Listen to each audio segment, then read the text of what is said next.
총선을 짚어보지 않을 수 없습니다. 6개월 딱 반년 남았습니다.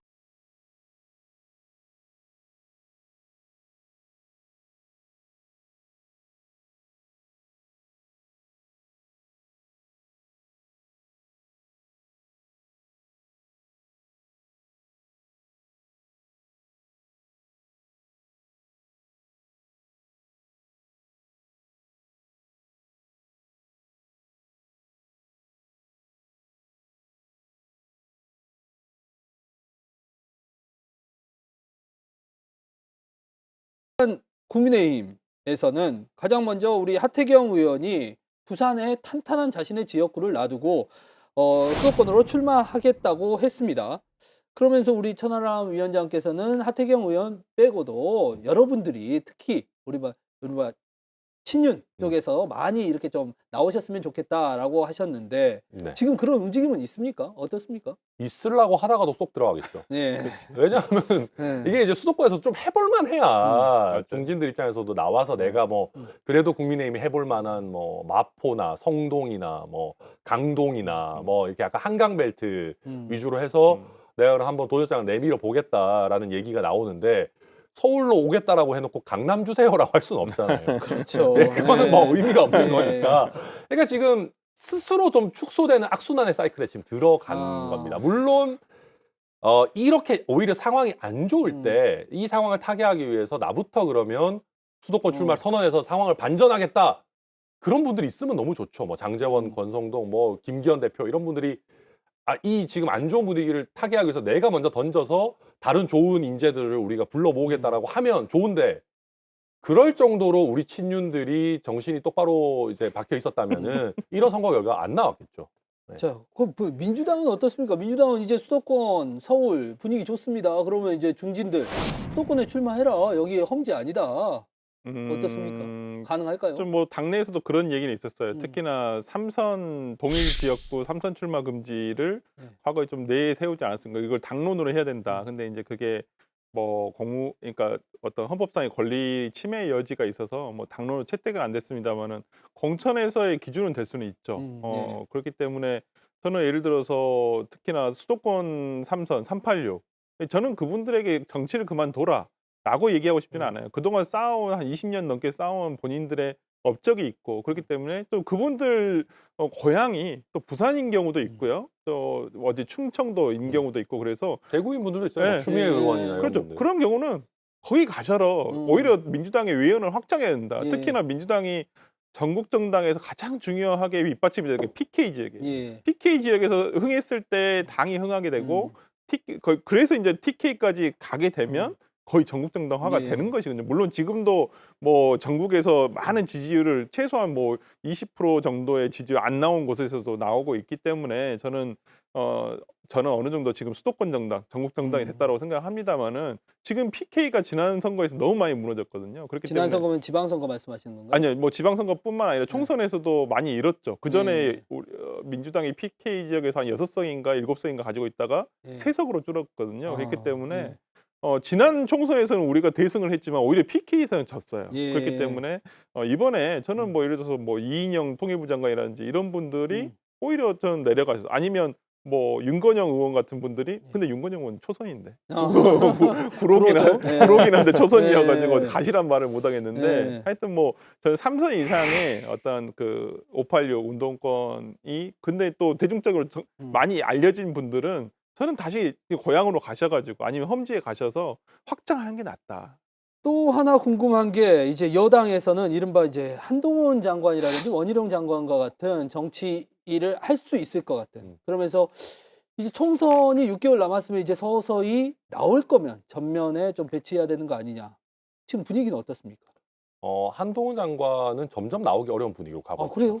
그러니까 당에서는 요청이 거세질 겁니다. 예. 누구라도 지금 새로운 인물이 나와서 뭔가 그래도 깃발을 들어줘야 된다라고 하는 요청은 거세질 건데 한동훈 장관 입장에서 할 수 있는 게 별로 없어요. 한번 생각해 보십시오. 한동훈 장관이 제가 그럼 선거를 이끌겠습니다 하고 나와서 서초갑 간다. 이거 모양 빠져요. 솔직히 얘기하면. 예. 예, 그리고 거기는 관련 사람 줄을 섰어요. 예. 그러면 격전지로 가야 되는데 격전지로 가면은 선거 지휘를 못해요. 그렇지. 자기도 떨어지게 생겼는데 그러니까 이게 이도저도 안 되는 상황이 가는 거고 그리고 들어올 거면 한동훈 장관이 대선 주자급의 체급을 유지하려면 멋지게 들어와야 되거든요. 예. 뭐 좀 표현이 그렇지만 이재명 대표 구속을 성공시키고 아 내가 이제 성사했고 법무부 장관 살 일은 거의 뭐 마쳤다. 아, 물론 그게 본업은 아니지만 예. 정무적으로 그러고 나서 그럼 내가 당도 이번에 한번 살려보겠다 이렇게 와야 되는데 지금 그럴 수 있는 상황들을 다 많이 놓쳤어요.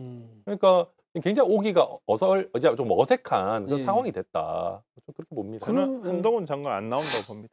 아, 출마를 하지 않고 당으로 오지 않는다. 오지 않습니다. 이런 상황 물론 처음부터도 그런 생각이 없었고 예. 뭐 당에서 요청은 있었던 걸로 음. 압니다만은 상당히 많이 요청을 했던 걸로 압니다. 이번 저는 이 시기를 거치면서 거의 이제 당에서의 소환도 없어질 것이라고 저는 생각을 하고 본인도 여기 나설 필요가 없어요. 자기가 총선 나서서 뭐예요? 그러니까 아까 방금 얘기한 대로 험지로 가게 되면 격전지로 가게 되면 정확하게 황교안 전 대표 꼴이 나요. 종로구 가가지고 예. 자기가 메어버려요. 거기서 그때 당시 이낙연 예, 그랬죠. 그리고 오히려 져버렸죠. 와가지고 져버렸잖아요. 예. 그러니까 그러면서 실각을 해버렸거든요. 그러니까 오히려 지금 한동훈 장관 입장에서는 자기의 정치적인 명운을 여기다 걸 필요는 없죠. 내년 선거 불명확해요. 근데 이제 제가 봤을 때는 다음에 저는 서울시장이라든지 지자체장으로 가지 않을까라는 생각이 본인의 체급을 좀 더 키워야 돼요. 예. 이제 아니 생각해 보십시오. 지금 국민들이 검사 출신 대통령 뽑아가지고 지금 나라가 이 모양 이 꼴이 됐는데 또 검사 출신 뽑겠습니까? 안 뽑아요. 그렇다고 한다면 한동훈 장관도 검사의 물을 뺄 필요가 있어요. 그러면 지자체장이라든지 어떤 본인이 뭔가를 일궈낼 수 있는 곳으로 가야지 그냥 이대로 법무부 장관 하다가 그냥 대통령 후보로 나온다? 절대 안 됩니다. 그렇기 예. 때문에 본인들도 그거 알고 있기 때문에 저는 다음 총선은 한동훈 장관 안 나온다고 봅니다. 그럴 수도 있죠. 되게 음. 굉장히 법무부 장관 재임을 오래 할 수도 있을 것 같기는 예, 합니다. 예. 왜냐하면 총선을 한번 건너뛰게 되면은 그냥 다음번 지방선거 서울시장 출마설 이런 거 많이 도는 거 사실인데 기간이 좀 많이 남았어요.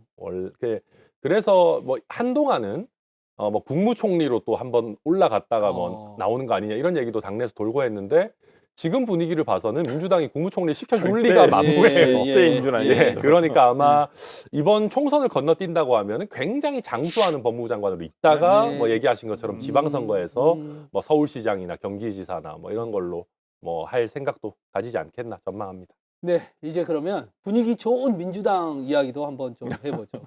당대표 체포 동의안이 가결됐을 때만 하더라도 이거 당 깨지는 거 아니냐 뭐 이런 말들이 나왔는데 영장 기각으로 쏙 들어가고 그리고 이번에 강서구청장 보궐선거를 사실상의 낙승을 하면서 이제 이재명 대표가 확실하게 다시 한번 재신임을 받은 듯한 움직임을 보일까요? 어떻게 보십니까? 그렇죠. 어느 정도 국민들 뭐 당내에서의 여러 가지 의원들의 인식은 차치하고라도 예.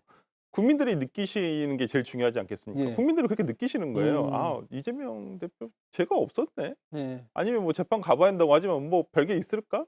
라는 생각이 일단 드는 거예요. 그래서 이제 뭐 방탄이니 뭐 이거 다 이제 끝났잖아요. 영장 실질심사 갔잖아요. 예. 어쨌든 그 안에 뭐 가결 과정에서 뭐 여러 가지 일이 있었습니다만은 저는 오히려 결과적으로 보면 뭐 부결해 돼가지고 계속 방탄의 프레임을 가져간 것보다 오히려 벗은 것이 이재명 대표 본인한테는 굉장히 득이 돼버렸다 정치적으로는. 예. 그렇기 때문에 저는 오히려 이런 부분에 있어서 뭐 잠잠해졌죠. 기자님도 생각해 보시면 이재명 대표 영장 기각 이후에 예. 정치 뉴스가 거의 없었어요. 특히 솔직히. 민주당 발이 예, 없어요. 없어요. 예, 뭐 여기서 일단 뭐 당내 갈등을 비명계가 여기서 뭐라고 알겠습니까? 뭐 영장 기각됐는데 이제 사법 리스크 어느 정도 해소됐고 이제 뭐 하나로 가야 되는데 일단 뭐 이재명 대표 입장에서는 이제는 구밀복검이죠. 마음속에 칼은 있지만 나오는 말은 부드럽게 나올 수밖에 없죠. 총선에서 죽이면 되니까. 예. 동의하십니까? 예. 아, 그래요? 금태섭 시나리오를 얼마든지 쓸 수 있는 환경이 됐어요. 그럼요. 그러니까 굳이 뭐 컷오프 시키고 뭐 그러니까 막 이런 게 필요 없어졌어요. 예. 왜냐하면 당원들도 이재명 대표 편이고 그러면 그 이재명 대표는 굉장히 점잖게 이번에 강서구청장 이기고 나서도 뭐 우리 함께 또 손을 잡고 통합을 하고 뭐 더 성찰하고 뭐 이런 멋있는 얘기들 하고 행동대장들이 나서면 됩니다. 정청래 최고위원 뭐 이런 분들 뭐 장경태 최고위원 이런 분들이 나서가지고 이 지역구에서는 여기를 살리고 여기를 죽여야 됩니다라고 힌트를 주면 또 민주당 성향의 유튜브들이 그걸 열심히 퍼달라요. 그러면은 비명계 소위 수박이라고 찍혀 있는 분들은 경선해도 떨어질 겁니다. 예.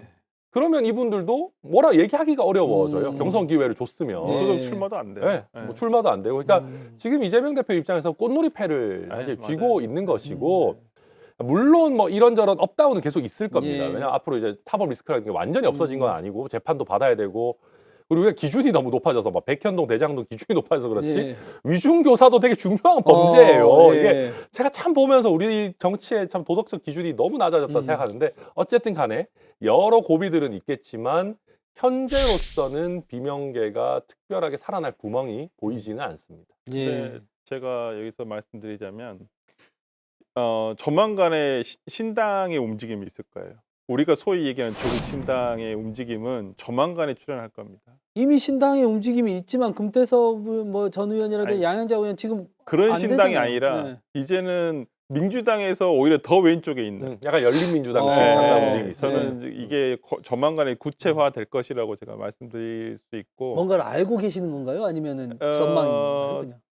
뭐 제가 어느 봤을 때 정도 영입 제안을 받았어요. 아니야 그런 건 아니에요. 아, 그런 건 맞는 아니에요. 그런 건 아직 아니에요. 지역구도 안 정했는데 그냥 예. 이거 신당으로 와 이런 아니 거 하는 거 아니 아닙니까? 그런 거 아니고 예. 하여튼 뭐 제가 그 준비를 얼굴이 하고 붉어지셨습니다. 준비를 하고 계신 예. 분들의 어떤 이제 여러 가지 얘기를 어. 들어보니까 조만간에 구체화 될 것이다 얘기가 돼 있고, 그래서 이제 아마 친문 조국 예. 이렇게 해가지고 아마 될 것인데, 이때가 이제 외생 변수가 되는 거죠. 왜냐하면 지금 당내에서는 비명계가 명분이 없어요. 예. 정치는 항상 명분이 제일 중요하지 예. 않겠습니까? 내가 움직이는 데 있어서 어떤 명분이 있어야 되는데 지금으로서는 스스로 명분을 만들기는 너무 궁색하거든요. 이재명 대표 탓을 할 수도 없잖아요, 이제는. 예. 그렇기 때문에 저는 이 외부에서 나타나는 어떤 명분이 이분들을 어떻게 자극할 것인가, 거기에 따라서 민주당에 대한 어떤 영향력이 있지 않을까라는 거 한번 지금 이야기를 들어보면 당내에서 비명계가 설 자리가 없고 밖에서는 서서히 그 세력을 키우는 이른바 친민주당 계열의 정당들이 생겨나고 이거야말로 또 한 번 분당의 위기로 읽히기도 하는데 분당까지는 아닐 것 같고요. 네. 민주당은 그대로 갑니다. 민주당은 오히려 가고. 친명계가 더욱 더 강해지죠. 예. 지금 상황에서는 그럴 수밖에 없는 상황이고. 그럼 그 많은 현역의 비명계 의원들은 아니 그러니까 물론 그분들도 이제 친명 쪽에 붙겠죠. 저도 예. 친명, 요즘 보십시오. 다 친명입니다. 예. 이래요. 다 사진 찍고 예. 그러잖아요. 국회에 오셨을 때. 도저히 낄 수 없는 분들도 계시잖아요. 그분들은 이제 생각을 하셔야죠. 왜냐하면 예. 경선 가면 100% 집니다. 어. 금태섭 케이스가 워낙 좋아요. 네. 경선 붙여줄게. 근데 권리당원 자극하면 돼요. 그러니까 민주당의 이 시스템 공천이라는 것이 정말 이제는 어찌 보면 공식화되다 보니까 그걸 이용하면 됩니다. 그래서 권리당원들, 요즘 가장 적극적인 권리당원들이 소위 뭐 이재명 대표를 적극 지지하는 뭐 개딸들이라든지 이런 분들 자극하면 권리당원에서 분위기가 확 넘어가 버려요. 그러면 일반 여론조사에서는 비등비등하게 나와도 그 경선을 통과하기가 힘듭니다. 그렇기 때문에 금태섭 의원 같은 경우, 그래서 강선우 의원 때 당시 여성 초선이 아무 신인이었어요. 예. 그리고 또 가장 유력한 주자도 아니었어요, 당시에는. 근데 뭐 그래서 당시에 지금 생각을 돌이켜 보면 금태섭 의원이랑 붙겠다고 정봉주 의원 갔다가 당에서 만류해서 나왔죠. 그다음에 김남국 의원이 의원. 갔다가 거기 안 돼. 그래서 안산으로 간 거예요. 근데 그래서 강선우 의원이 붙었는데 된 거였거든요. 그렇기 때문에 이런 케이스가 있다는 거 알고 있어요. 그러면 현역 의원들은 가만히 있을까요? 예. 가만히 있지는 않으시겠죠. 예. 저는 이제 그럼으로써 당내 움직임이 어느 정도 나타나지 않을까 싶습니다. 이번에 이 보궐선거의 결과라든지 영장 기각이 민주당에게 진짜 순수하게 이게 득이 되지는 않을 수도 있다. 이렇게도 또 들립니다.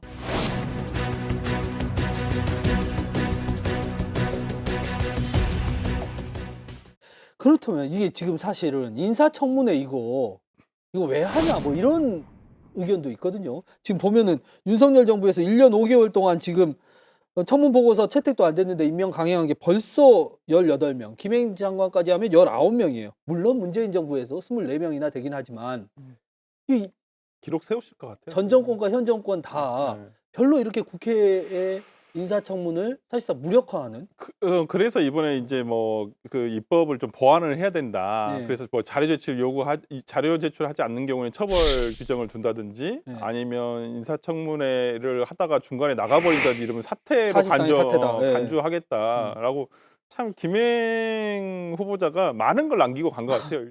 저도 참 아쉬운 게 네. 그때 나갑시다라고 한 의원도 문제지만 국민의힘에. 예. 네. 지성호. 예, 지성호 의원이죠.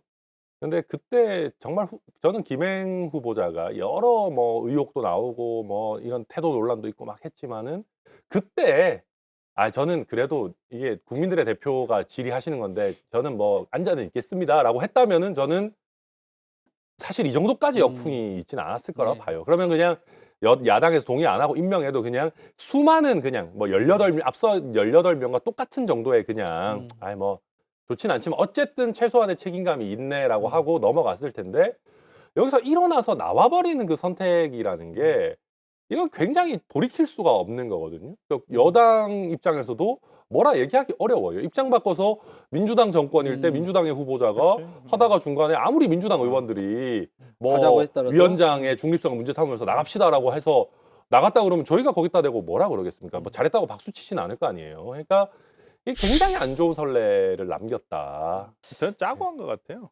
에이, 이걸 당시에 뭘 짜요. 그러니까 그때 당시에 그 청문위원들 말 들어보니까 원래 한 10시까지만 하자. 밤 그 10시까지. 실제로 10시까지 다 됐고 그 밤 시간이. 10시까지만 네. 하자. 그런데 한 10시가 넘어가니까 너무 그냥 엉덩이를 들썩들썩 하더라는 거예요. 그러니까 제가 봤을 때는 잠깐 쉬고면서 신호 주면 아니 후보자가 마치 기다렸다는 듯이 일어서거든요. 보통 사람이 예를 들어서 의원이 당황도 하고 뭐지 이렇게가 정상인데 마치 지성호 의원이 와서 갑시다 하니까 그냥 기다렸다는 듯이 얼른 일어나서 싸거든요. 그러니까 제가 봤을 때는 이건 어느 정도 사전에 모의가 돼 있었다고 봐요. 제 개인적으로 추측인데 내피셜인데 그렇지 않고서 어떻게 사람 행동이 그렇게 나오는지 그것도 궁금하고 하여튼 저는 이번에 이러한 사태를 해결할 수 있는 것은 딱 두 가지 방법이에요. 예. 대통령이 이렇게 야당하고 협치를 안 할 거면 좋은 후보를 내든지 야당에서 반박 못할 후보를 어떤 제청을 하든지 아니면 야당과의 대화를 통해서 좀 부족한데 그래도 좀 우리 정부가 좀 그래도 꼭 같이 하고 싶은 인물이니까 좀 협조 좀 해달라 이런 얘기하면 되잖아요. 근데 이제까지 뭐 이재명 대표가 기각 이후에 뭐 영수회담 제안도 했을 때도 뭐 그럴 때도 그냥 뭐 콧방귀도 안 끼고 전혀 대화에 대한 내용이 하나도 없고 협치하겠다는 자세가 없으니까 민주당으로서는 당연히 여기에 대해서 더 각을 세울 수밖에 없는 거예요. 야당이잖아요. 야당의 역할은 이런 거거든요. 그렇기 때문에 저는 이 모든 것을 해결할 수 있는 것은 대통령이 해결하셔야 된다. 저는 봅니다. 자, 국회 이야기 한 김에 마지막 질문 좀 드리겠습니다. 지금 사실 국민들이 좀 궁금해하는 게 선거구제 관련해서거든요. 네. 선거제도 관련해가지고 선거구 획정의 법정 기한이 사실 올해 4월 10일이었어요. 4월 10일. 근데 지금 이제 10월이 넘었잖아요. 맞죠. 근데 아직도 뭐 선거구 획정은커녕 이게 뭐 논의가 치열하게 된다는 느낌조차 없거든요. 제가 사실 이해 당사자잖아요. 예. 지금 순천 광양 곡성굴의 가불 선거구가 어떻게 되느냐가 아직 확정이 안 됐어요. 또 순천이 특히 지금 지난번에 선거구 획정이 약간 굉장히 이상하게 됐죠. 완전 잘못돼서 예. 게리맨더링 돼 있어가지고 어떻게 바로잡을 거냐가 굉장히 중요한 이슈고 저희 당 입장에서도 그렇고 지역 입장에서도 그렇고 되게 큰 이슈인데 논의를 열심히 안 해요. 그러니까 왜 안 해요? 이거 제가 예. 국회의장 이거 여기 국회의장님이 제일 관심 많으시잖아요. 맞아요. 의장님은 열심히 하려고 하죠. 김진표 의장님이 제일 관심 많으세요. 선거구 제와 그다음에 그러니까 선거구 어떤 획정과 제도와 선거제도. 획정, 근데 제일 관심이 많으신데 일단 국민의힘이 관심이 진짜 없어요. 제가 논의 자리에서도 한번 가봤거든요. 민주당이랑 정의당은 그래도 조금 변화가 있어야 된다. 이거에 대해서 지금 뭐 권역별, 그러니까 지금 민주당 같은 경우는 뭐 소속 문제를 그대로 유지하되 아니면 권역별 비례로 가자. 약간 이런 식으로 지금 국민의힘도 약간 그렇게 지금 선회하긴 했어요. 국민의힘은 아예 관심이 없고 제가 봤을 때는 그냥 이대로 가자. 약간 그런 느낌이에요. 그러니까 제가 받은 느낌은 적극적이라기보다는 그냥 뭐 참여를 하는데 논의를 적극적으로 제시를 하지 않아요. 그러니까 예를 들어서 그렇다고 권역별 비례는 소속구제 플러스 권역별 비례로 바꾸자고 한다면 민주당 거 맞잖아요. 그러면 정확하게 그 다음 스텝으로 넘어가면 되거든요. 근데 그 다음 그냥 뭐 우리는 거기에 대해서 별 관심은 없고 뭐 위성정당은 방지는 해야 되는데 뭐 생기면 우리는 또 만들 거야. 민주당은 안 만든다고 했으니까 그건 니들 알아서 하고 뭐 약간 이런 느낌이었어. 제가 받은 느낌은 굉장히 소극적이다. 근데 민주당도 여기에 대해서 크게 적극적이잖아요. 왜 그러냐? 왜? 다음 내년 총선을 보니까 저번 똑같이 하더라도 우리가 괜찮을 것도 같아. 준연동형에 대한 뭐 준연동형 해도 우리가 지금 잘하면 뭐 180석 아니면 진짜 아까 말씀드린 대로 지금 계속 거부권을 쓸 수 있도록 계속 하면 거부권 방지할 수 있도록 우리에게 200석을 주십시오 하면 200석도 올 수 있는 상황이 범야권에서는 예. 그렇기 때문에 지금 민주당과 국민의힘 양당이 여기에 관심이 없습니다. 예. 네. 큰일이네요. 그리고 일단 이게 이제 두 개를 좀 나눠서 봐야 돼요. 예. 선거 제도에 대한 논의는 사실 굉장히 좀 큰 논의입니다. 이거는. 예. 그러니까 이거와 선거구 획정의 예. 논의는 또 분리되는 거예요. 그러니까 그렇죠. 선거구 획정은 지금 제도 그대로 치른다고 해도 해야 바꿔야 돼요. 돼요. 선거구 예. 선을 예. 그어야 거기서 투표를 할 거 예. 아닙니까? 근데 이것마저 안 하는 거는 현역 의원들이 기득권 지키기예요. 왜 사실은. 그렇죠? 왜냐하면은 원외의 도전자들이 더 힘듭니다. 아무래도. 당연히 그렇잖아요. 도전하는 입장이니까 기득권이 있고 이미 인지도나 뭐 조직이 갖춰져 있는데 도전을 해야 되는데 도전하는 사람 입장에서 지역 선거구가 정확히 어떻게 될지 모르면 그렇죠. 자산을 쏟을 수가 없어요. 그러네요. 경기장의 크기 자체가 안 나온 거죠. 그렇죠. 지금. 경기장이 획정이 안 됐는데 제가 어디 가가지고 경기를 뜁니까? 그러니까 늦어지면 늦어질수록 현역들한테 유리하거든요. 예. 그러니까 이거 매번 비판받고 국회의원들이 제일 법 안 지킨다 욕 먹어도 다들 그냥 아까 그거랑 똑같은 거예요. 모두의 책임이라 그러면 아무도 책임 안 지니까 이거는 그냥 국회의원 모두의 책임이다라고 해서 뭉개고 여야 모두 다 지금 그냥 가고 있는 거예요. 그러니까 A년과 같이 한 달 전에 될 겁니다. 한 달 전이요?